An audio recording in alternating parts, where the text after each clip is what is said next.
Bismillahirrahmanirrahim.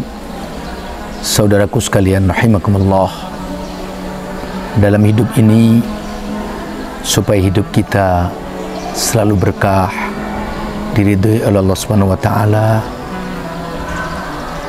menjalani hidup dengan penuh bahagia lahir batin dunia akhirat. Allah Subhanahu wa taala telah berikan kepada seluruh umat manusia seorang suri tauladan abadi yang terbaik. Siapa? Beliau adalah Rasulullah Sallallahu Alaihi Wasallam. Oleh karenanya, saudaraku, kalau kita ingin hidup kita ini bahagia, tenang, tentram, sehat, kita ikuti hidupnya Kanjeng Nabi Muhammad Sallallahu Alaihi Wasallam. Mulai dari yang terkecil-kecil sampai yang besar-besar, kita tiru kehidupan sehari-hari Rasulullah. Rasulullah tidak pernah tidur setelah makan. Ternyata setelah diteliti oleh para ahli kesehatan, tidur setelah makan itu tidak sehat. Rasulullah tidak punya kebiasaan bergadang malam sampai berlarut-larut untuk kepentingan yang tidak jelas.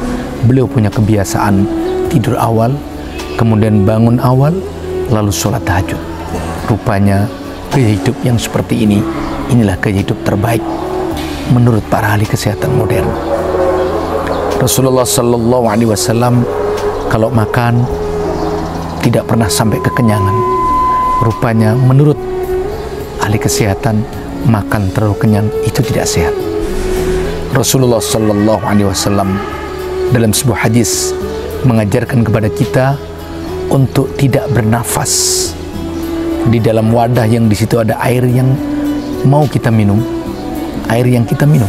Rupanya bernapas atau meniup air yang akan kita minum, meniup air dalam sebuah wadah yang akan kita minum, itu tidak sehat.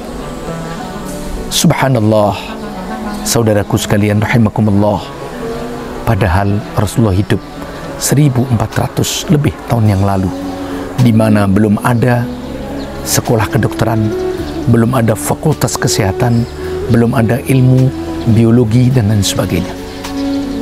Rasulullah Sallallahu Alaihi Wasallam punya gaya hidup tidak pernah tidur pagi.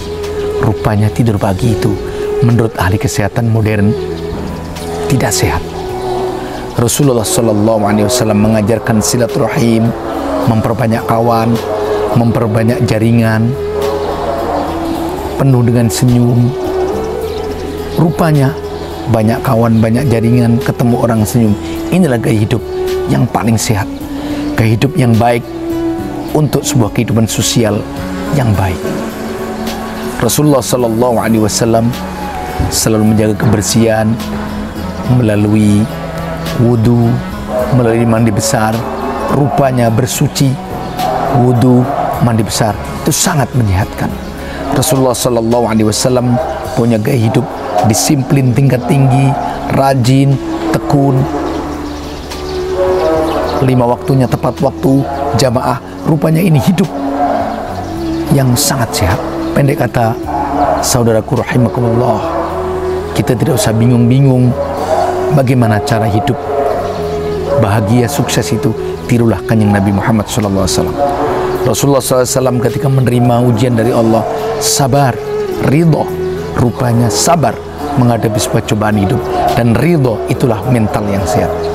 Rasulullah SAW mengajarkan pada kita ketika menerima nikmat dari Allah berupa kesuksesan, nikmat kecil, nikmat besar, nikmat berupa apapun, untuk bersyukur, memuji Allah Subhanahu wa taala, tidak lupa diri, tidak lupa berterima kasih kepada Allah Subhanahu wa taala, menggunakan nikmat ini sesuai dengan perintah Allah. Ini namanya syukur.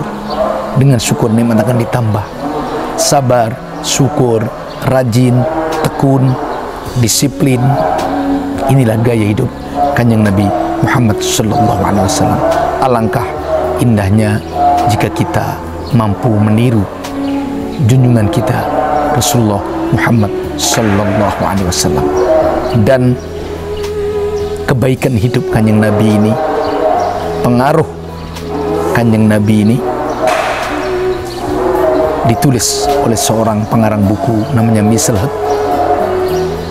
Misselhead meletakkan Rasulullah SAW sebagai orang yang paling berpengaruh di dunia, nomor 1 dari 100 orang yang paling berpengaruh di dunia. Saudaraku rahimakumullah, mudah-mudahan Ramadan 1445 Hijriah ini bisa kita jadikan momentum untuk mengevaluasi diri, untuk bagaimana membuat diri kita semakin dekat dengan gaya hidup Kanjeng Nabi Muhammad sallallahu alaihi wasallam. Wassalamualaikum warahmatullahi wabarakatuh.